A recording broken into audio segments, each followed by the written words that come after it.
They can onboard customers in less than 2 minutes. They can process some claims in seconds. And that's much faster than what you would get with a traditional insurer. It could be anything from 48 hours to a year on average for a claim.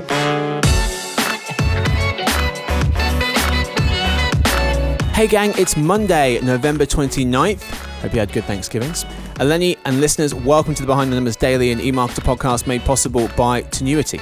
I'm Marcus. Today I'm joined by Eleni Digalaki, Principal Analyst covering FinTech. Hi Marcus, thanks for having me. Good to be here. Thanks for being here. Today's fact, in Taiwan, garbage trucks play music like an ice cream truck to remind people to bring out their trash. Oh, that's pretty cool. That's brilliant. That's genius. I wonder if the same song though, because if it's the same song, you come running out and you're like, it's just the trash people. Yeah. There are no ice creams out here. But that's brilliant. And people will actually, I was watching a video on YouTube, people will actually load the trash in themselves. The truck will just pull up and they'll just throw it in, which is, we're too lazy in the West. Yeah, definitely too lazy for that. For that nonsense. Yeah, we need someone to do it for us. Anyway, today's real topic, how insurance is changing.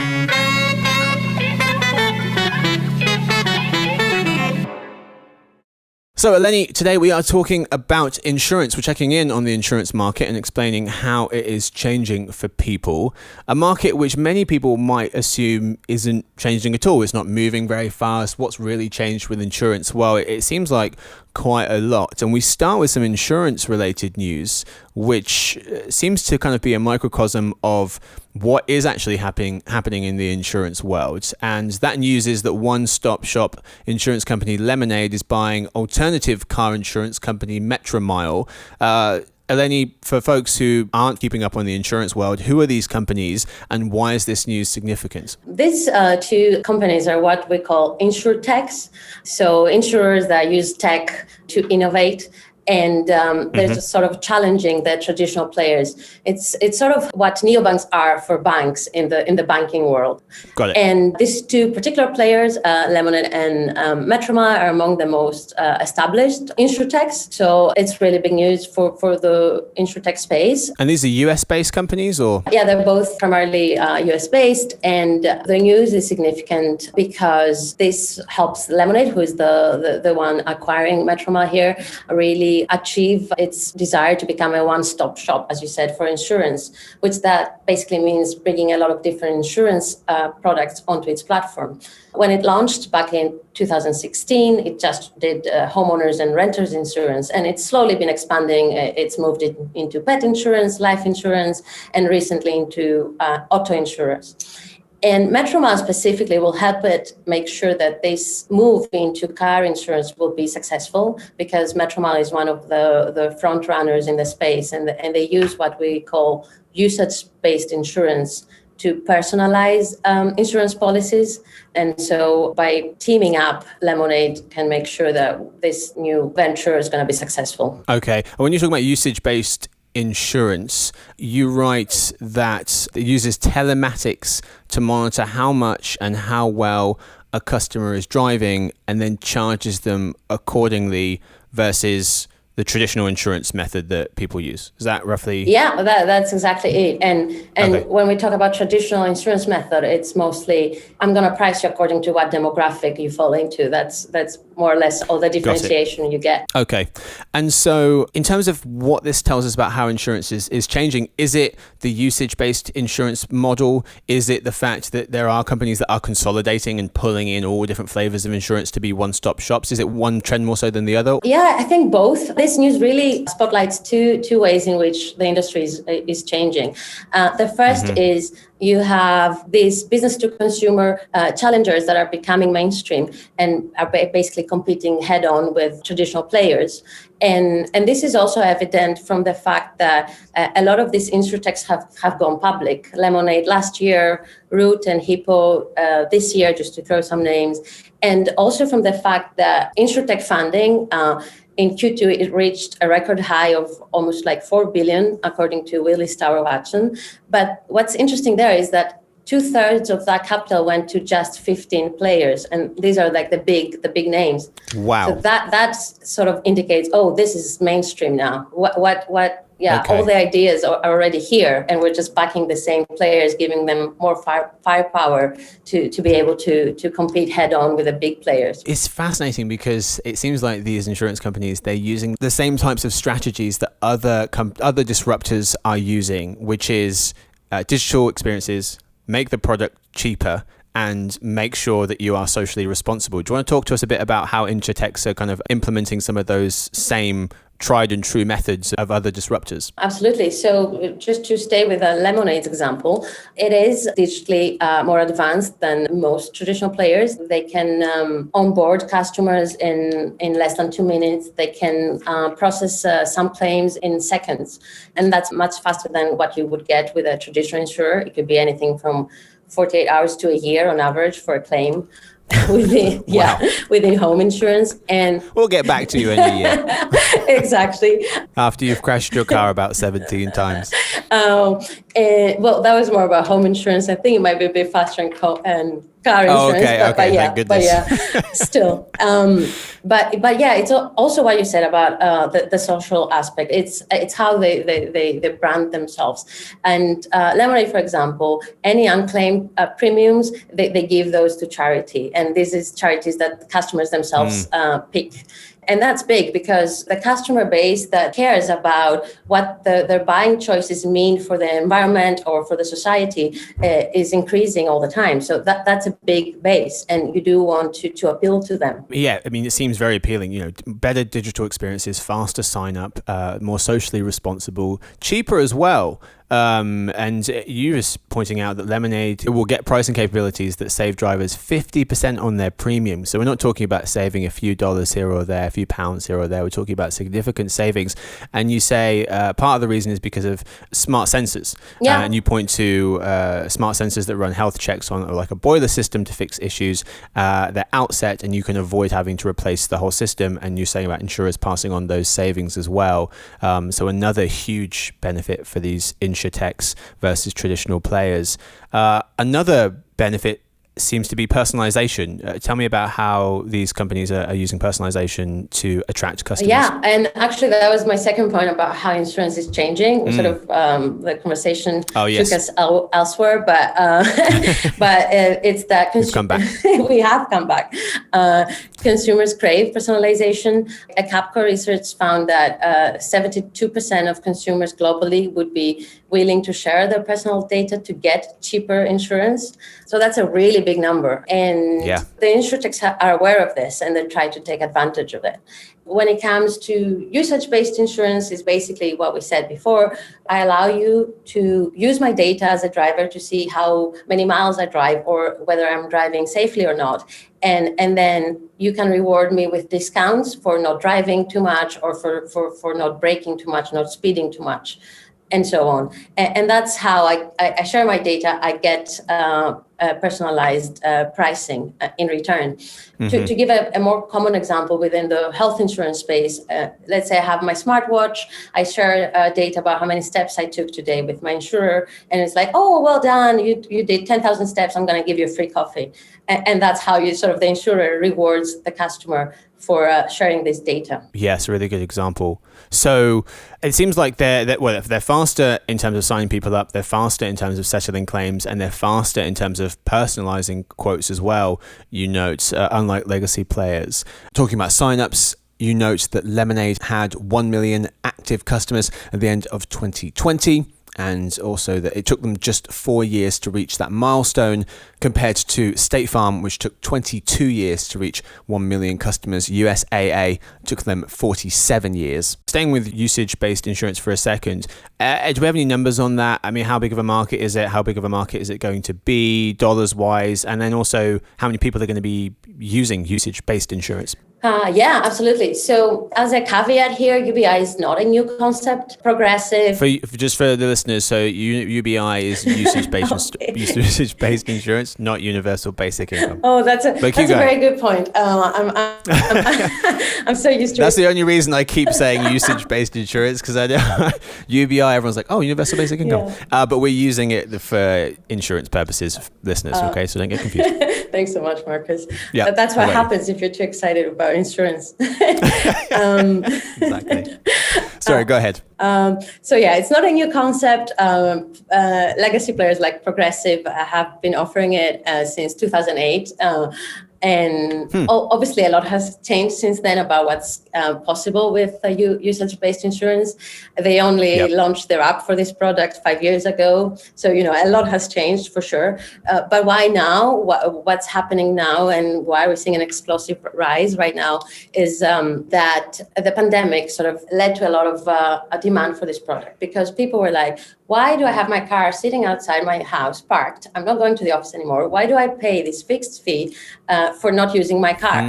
Interesting. And that's why, this sort of like made sense. Oh, I can pay according to how much I drive. Yeah, yes. Bingo, aha moment. Yeah, which is, it's ironic that it took us this long, because reading some numbers about how little we use the car and the fact that it's parked 95% of the time and we only use the car 5% of the time. So it's funny that people didn't think of this before the pandemic, just in terms of, hey, I'm not using the thing most of the time. Why am I paying all this insurance? But you're using it even less. That 5% that you're using it probably goes down to 1% or less during the pandemic. And then you're really infuriated that you're paying for something, you're paying insurance on something you're never using. So that makes a lot of sense. And in terms of numbers, you asked for some numbers. So there was a 60% spike in how many usage-based insurance drivers there were in the US last year. Wow, and 60. Yeah, 60% rise. And that got the number to 29 million drivers at the end of the year. And this is actually set to reach 53 million, almost double in the next 2 years. So by the end of 2023, this is according to our eMarketer forecasts. Okay. So it's definitely a big market, a big opportunity. And, players, and not just insurtechs, to be fair, both like legacy players and insurtechs are aware of the opportunity. Okay. So that's in the US usage-based insurance drivers almost doubling in the next 2 years, which is remarkable, to that 53 million.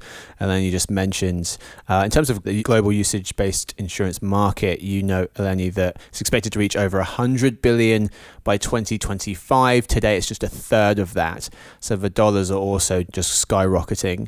As you said, it incentivizes safe driving among customers, because the safer you drive, the cheaper your insurance is.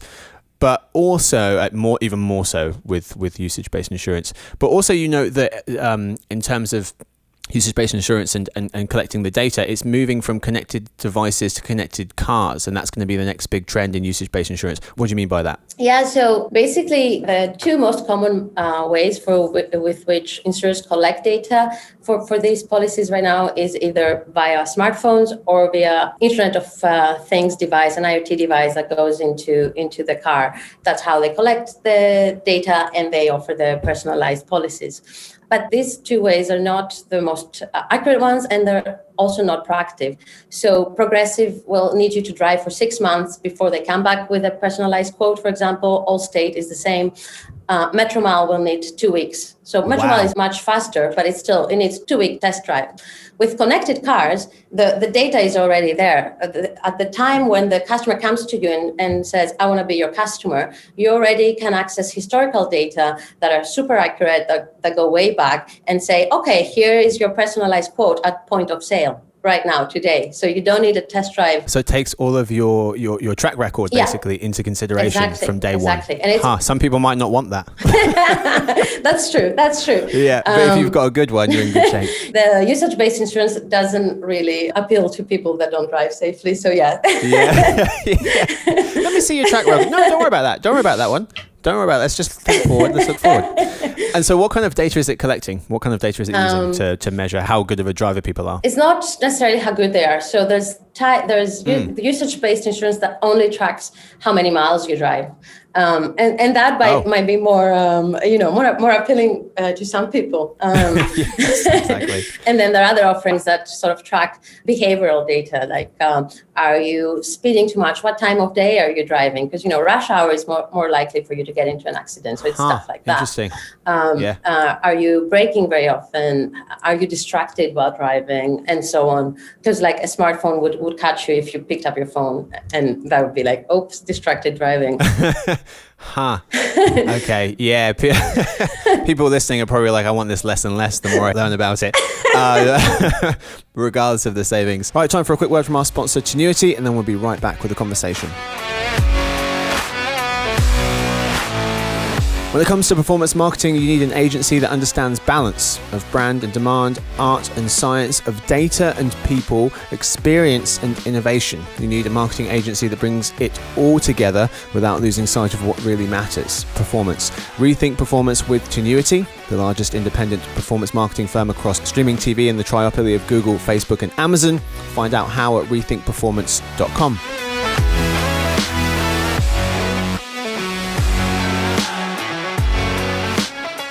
Tell me about embedded insurance. What does that mean? To put it simply, it's when non-financial companies embed insurance in their customer journeys. So traditionally, I have to go into an insurance platform to get my policy. In this instance, I don't have to. I find the policy where I am at the time most relevant to me. So I'm going to buy a car with Ford.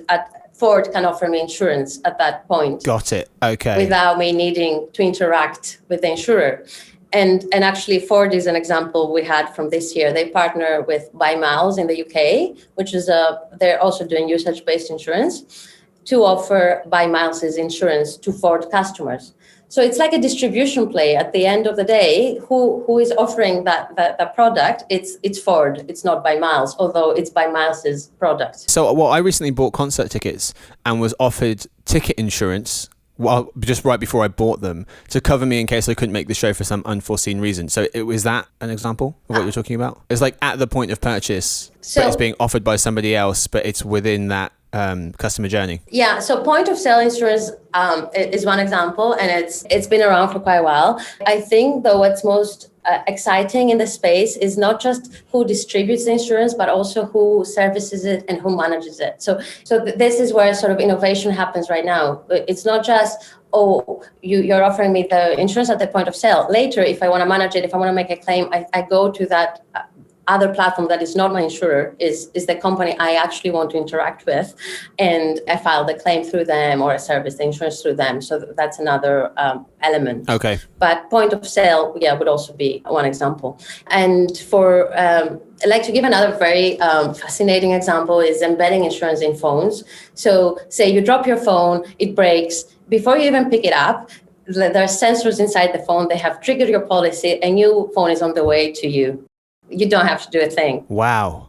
Okay. Huh. And so it will, only if the phone breaks, not if you just like drop it and it's like sending you phones. Like, it's not broken, stop sending me. it recognizes that the screen shatters or that something is broken and sends you a new phone automatically. Yeah, exactly. Wow. Otherwise, I can see a big fraud market. Yeah, Eleni, why do you have 7 phones? Don't worry about it. Dropping the bloody thing.